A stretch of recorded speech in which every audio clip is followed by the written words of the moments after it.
A primeira vez que um livro me fez chorar não foi por causa de um final trágico, nem por uma morte inesperada. Foi por causa de uma frase. Simples, curta, mas que parecia ter sido arrancada de dentro de mim. Eu estava lendo deitada no chão do quarto, luz apagada, só a luz do abajur. E quando terminei aquele parágrafo, fechei os olhos e chorei como se alguém tivesse me visto pela primeira vez. Porque ali, naquelas linhas, eu entendi o que era me sentir representada, me sentir lida, me sentir amada, mesmo que só por personagens que não existem. Na época, eu ainda achava que não tinha o direito de viver um amor com outra mulher. Não porque alguém tinha me proibido, mas porque eu mesma não conseguia me imaginar sendo feliz desse jeito. Tudo o que eu via era dor, rejeição, estereótipo. Ou era fetiche, ou era piada. E então veio o livro. E ele não gritava nada, não fazia discurso, só contava uma história. Uma história que podia ter sido minha. E foi aí que tudo começou. Esse vídeo não é uma lista qualquer. É uma carta de amor. Um mapa para quem ainda se sente perdida. Uma bússola feita de páginas que podem, sim, mudar a forma como você se vê. Porque os livros sáficos brasileiros não são só histórias de amor. São pedaços da nossa história que foram silenciados por tempo demais. E agora, finalmente, tem voz. Começo te falando de Redemoinho em Dia Quente, da Jarid Arraes. Esse livro não precisa gritar para te atingir. Ele sussurra. Ele toca devagar, até doer.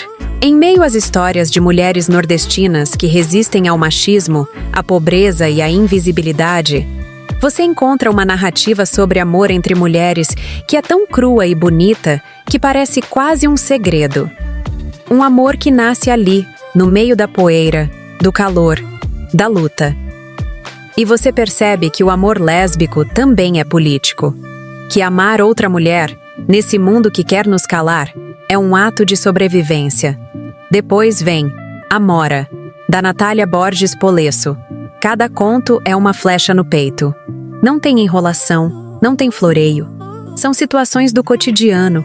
Uma mulher casada que se apaixona por outra, uma adolescente que sente algo estranho por sua amiga, uma mulher mais velha lembrando de um amor antigo. E em cada uma dessas histórias, você se vê, mesmo que só por um detalhe, uma frase, uma sensação. Porque Amora não romantiza a dor, mas também não a ignora. Ele mostra que o amor entre mulheres é múltiplo, que ele pode ser bonito, mas também pode ser confuso, doloroso, engraçado, como qualquer amor, mas com o peso de existir à margem. E aí, quando você precisa respirar, vem Enquanto Eu Não Te Encontro, do Pedro Ruas. Um respiro com cheiro de juventude, praia, amizade e descoberta. Embora a trama principal seja entre garotos, é na relação entre duas personagens lésbicas que a gente encontra um alívio. Uma leveza que raramente nos é permitida. Elas são livres, se amam, se cuidam, se reconhecem. Não é sobre sofrimento, é sobre possibilidade. Sobre o que pode ser. E é isso que mais emociona. Mas nem tudo são flores. Em Mil Rosas Roubadas, da Letícia Wierchowski, o amor aparece como ausência. Como algo que aconteceu e se perdeu no tempo. É quase uma carta de arrependimento. Uma mulher revisita um amor que teve com outra, anos atrás, e tenta entender o que sobrou. E você lê com o coração apertado, lembrando daquela pessoa que você amou antes de estar pronta, antes de saber o que fazer com tudo aquilo que sentia. O livro não te dá respostas. Ele só mostra que algumas histórias não têm fim, só ficam ecoando dentro da gente. E já que estamos falando de dor que não passa, O Beijo na Parede, do Jefferson Tenório, te pega de jeito. A protagonista é uma mulher negra, lésbica, periférica, tentando existir num mundo que insiste em apagá-la. E mesmo assim, ela ama. Ama com uma força que arrebenta. Ama sem pedir licença. O livro é duro, mas necessário, porque mostra que não existe representatividade sem encarar a realidade. E que o amor entre mulheres também acontece nos becos, nos ônibus lotados, nas cozinhas pequenas. e é tão válido quanto qualquer outro. Depois disso, talvez você precise de uma pausa ou de uma provocação. E é isso que A Vida Invisível de Eurídice Guzmão faz. A princípio, parece não ter nada a ver com nossa pauta. Mas olha de novo. É um livro sobre mulheres silenciadas, sobre sonhos interrompidos, sobre tudo aquilo que a gente não diz, mas sente.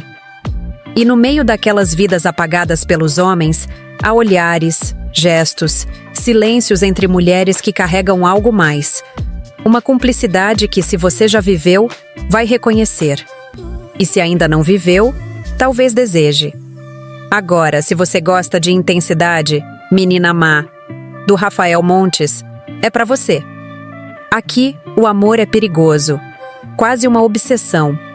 Duas adolescentes que se envolvem de um jeito que ultrapassa todos os limites. Não é uma história de amor romântico. É sobre desejo, sobre controle, sobre o que acontece quando ninguém nos ensina a amar de forma saudável. Pode ser desconfortável, mas é necessário. Porque o amor entre mulheres também precisa ser debatido com profundidade. E nem sempre ele é idealizado. O Avesso da Pele, também do Jefferson Tenório, volta com força. Porque ele escreve como quem sangra. E nesse livro, em meio à história de um homem tentando entender o legado do pai, há uma mulher lésbica que luta para existir. E só isso já basta. Porque quantas vezes a gente já se viu assim, lutando só para existir, só para ser quem é, só para amar em paz. E aí vem Se Deus Me Chamar Não Vou, da Mariana Salomão Carrara. Um livro delicado, cheio de nuances, onde uma menina começa a entender o que sente por outra, sem saber ao certo o que é aquilo. Não há rótulos, nem certezas. Só aquela confusão bonita que todo primeiro amor traz. E é lindo ver isso sendo retratado com tanto cuidado, sem forçar narrativas. É só real. Por fim, Uma Mulher no Escuro, também do Rafael Montes. Aqui, o amor sáfico não está explícito. Está nas entrelinhas. Está na ausência de homens e na forma como as mulheres se conectam. Está nos traumas, nas perdas, na reconstrução. É um livro sombrio, mas potente, que mostra que mesmo na escuridão, pode haver afeto, pode haver recomeço. Esses livros não são só literatura, são sobrevivência. São espaços de cura, de questionamento, de coragem. E se você chegou até aqui, é porque uma parte sua também sente isso. Também precisa disso. Talvez você já tenha vivido uma dessas histórias. Ou esteja vivendo agora.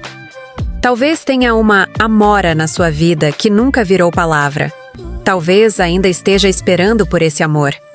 Ou talvez só esteja tentando se entender. Seja como for, esses livros são para você.